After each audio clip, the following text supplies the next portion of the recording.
എന്നിട്ട് ആ മയ്യത്തിനെ മറമാടിയിട്ട് എല്ലാരും അവരവരെ വീടുകളിലേക്ക് അങ്ങ് മടങ്ങിപ്പോകുമ്പോ ഞാനും മടങ്ങിപ്പോകും. പക്ഷെ പാതിരാ സമയത്ത് നട്ടപ്പാതിരമാകുമ്പോഴേക്ക് എല്ലാരും ഗാഠനിദ്രയിലായിരിക്കുന്ന സമയത്ത് ഞാനങ്ങ് മെല്ലയങ്ങ് ഉണരും.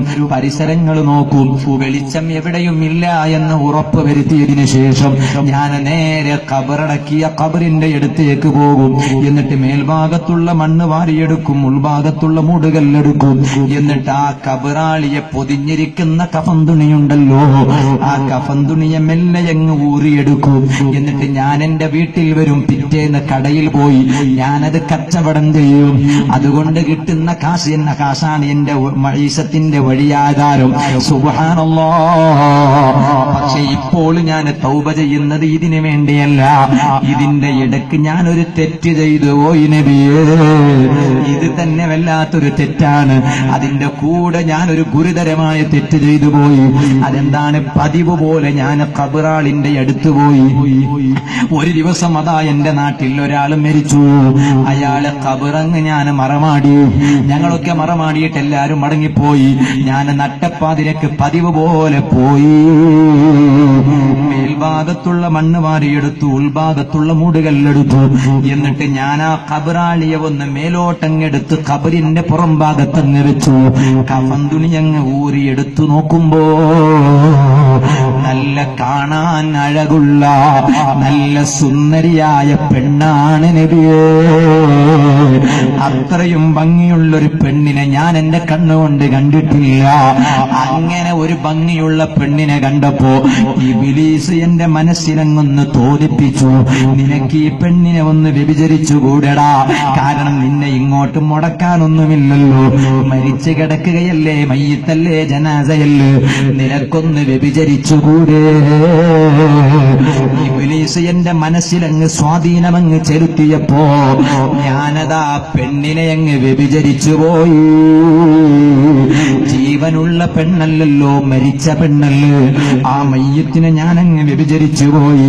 വ്യഭിചരിച്ചിട്ട് ഞാനങ്ങ് മടങ്ങി വരുമ്പോ നബിയേ ഒരു വിളിയാളം കേട്ടു, ഒരു ശബ്ദമങ്ങ് കേട്ടു.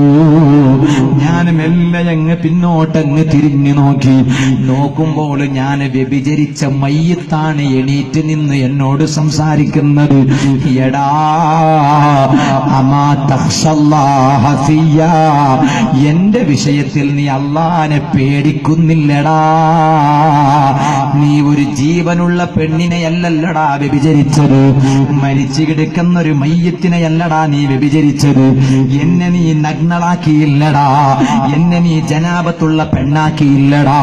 ഞാൻ ഈ രൂപത്തിലല്ലടാ എന്റെ റബ്ബിനെ ഇനി കാണേണ്ടി വരുന്നത്, നിന്നെ അവിടെ വെച്ച് കാണാ. നബിയേ ഇതാണ് ഞാൻ ചെയ്ത തെറ്റ്, എനിക്ക് തൗബയുണ്ടോ?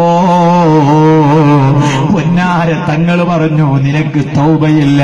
പുറത്തേക്ക് അങ്ങൊരടിയങ്ങ് കൊടുത്തിട്ട് പറഞ്ഞു, എടാ നീ ദുഷ്ടൻ മാത്രമല്ല, നീ കാരുണ്യമില്ലാത്തവനാണെടാ. ഒരു മരിച്ച മയ്യത്തിനോട് പോലും കാരുണ്യം കാണിക്കാൻ അറിയാത്തവനാണെടാ നീ, നിനക്ക് തൗബയില്ല. ഓ മുഅ്മിനേ, രണ്ട് കൈനീട്ടി സ്വീകരിക്കേണ്ട നേതാവ് തന്നെ മടക്കി അയച്ചാൽ പിന്നെ എങ്ങോട്ടാണ് നാം പോകുന്നത്? ആ ചെറുപ്പക്കാരന് ഒരു വഴിയുമില്ല. നേരെ അങ്ങ് കയറി ഒരു പർവ്വതത്തിലങ്ങ് കയറി.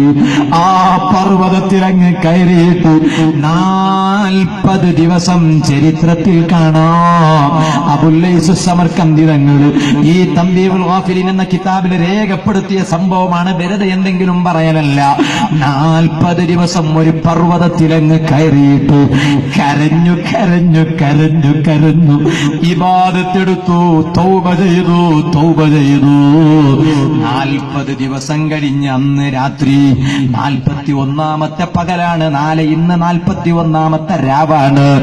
ഈ രാത്രിയിൽ വെച്ച് 2 കരങ്ങളും അങ്ങ് ഉയർത്തിയിട്ട് അല്ലാഹുവോടൊരൊറ്റ ദുആയാണ്, പടച്ച റബ്ബേ ഒരു മയ്യത്തിനെ വ്യഭിചരിച്ചതിന്റെ പേരിൽ എങ്കിൽ 40 ദിവസം ഞാൻ ഈ പർവ്വതത്തിൽ കയറിയിട്ട് തൗബ ചെയ്തതാണ്. 41ാമത്തെ പകലാണ് നാളെ ഉദിക്കാൻ പോകുന്നത്. ഇൻ ഖബിൽത തൗബതി, എന്റെ തൗബ നീ സ്വീകരിച്ചോ ഇല്ലേ എന്ന് എനിക്കറിയില്ല. നീ സ്വീകരിച്ചിട്ടുണ്ടെങ്കിൽ ഫഅലിമുഹു മുഹമ്മദൻ വസഹബാ, അതിനെ നബി സല്ലല്ലാഹു അലൈഹി വസല്ലമ തങ്ങൾക്ക് അറിയിക്കണോ? കാരണം എന്നെ അടിച്ച് പായിപ്പിച്ചതാണ് നബി തങ്ങൾ സല്ലല്ലാഹു അലൈഹി വസല്ലം.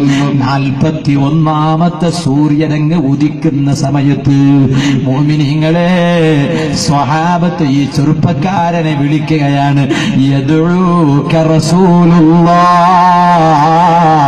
പൊന്നാര തങ്ങൾ നിന്നെ വിളിക്കുകയാണ്, വായോ. ഹബീബായ തങ്ങൾ നിന്നെ വിളിക്കുകയാണ്, വായോ. ഹബീബായ തങ്ങൾ നിന്നെ വിളിക്കുകയാണ്, വായോ. ആ ചെറുപ്പക്കാരനങ്ങ് പോവുകയാണ്. നിബിതങ്ങളങ്ങ് കെട്ടിപ്പിടിച്ചു കരഞ്ഞുപോയി. ഹബീബായ തങ്ങൾ ആ ചെറുപ്പക്കാരന്റെ മുഖത്തേക്ക് അങ്ങ് ചുംബനം കൊടുത്തു. എന്നിട്ട് പറഞ്ഞു, മോനെ, ഇന്നല്ലാഹ ഗഫറ ലക, അല്ല നിനക്ക് പുറത്തു തന്നുപോയി. വഹി എനിക്ക് കിട്ടിയിട്ടുണ്ട് മോനെ. ആ ചെറുപ്പക്കാരന് വല്ലാത്ത സന്തോഷമായി. അവിടെ തന്നെ നിലത്തങ്ങ് വീണും മരിച്ചുപോയി. ഈ സദസ്സിലുള്ള മുഅ്മിനീങ്ങളോട് ചോദിക്കട്ടെ, ഇത്രയും വലിയ തെറ്റ് ചെയ്തവർ ഞങ്ങളുടെ കൂട്ടത്തിലുണ്ടോ? ചിലപ്പോൾ അന്യ പെണ്ണിന് ഫോണിൽ സംസാരിച്ചവരുണ്ടാകാം, മെസ്സേജ് ടൈപ്പ് ചെയ്തവരുണ്ടാകാം, ചിലപ്പോൾ ജീവിച്ചിരിപ്പുള്ള പെണ്ണിനെ തന്നെ വ്യഭിചരിച്ചവരുണ്ടാകാം. ചോദിക്കട്ടെ, മയ്യത്തിനെ വ്യഭിചരിച്ചവരുണ്ടോ? ഇത്രയും വലിയ തെറ്റ് ചെയ്ത ഒരാൾക്ക് 40 ദിവസം അനമുറിയാതെ തൗബ ചെയ്തതുകൊണ്ട് അല്ല പാപമങ്ങ് പൊറുത്തു കൊടുത്തുവെങ്കിൽ പിന്നെ ഞങ്ങളെ പാപം പൊറുത്തു തരാൻ അല്ലാഹ്ക്കൊരു പ്രയാസമുണ്ടോ? അതുകൊണ്ട് സർവ്വ തെറ്റുകളിൽ നിന്ന് അല്ലാഹുവിലേക്കങ്ങ് തൗബ ചെയ്ത് മടങ്ങി വിശുദ്ധ റമളാൻ മാസത്തെ നന്നായി സ്വാഗതം ചെയ്ത് കഴിവിന്റെ പരമാവധി സൽക്കർമ്മങ്ങൾ ചെയ്ത് ഈമാനോടെ ജീവിച്ച് ഈമാനോടെ മരിക്കാൻ എല്ലാവരും തയ്യാറാകണമെന്ന് മാത്രം ഈ സമയത്ത് ഓർമ്മപ്പെടുത്തി ഞാൻ എന്റെ സംസാരമങ്ങ് നിർത്തുന്നു. അർഹമുർ റഹീമീനായ റബ്ബേ.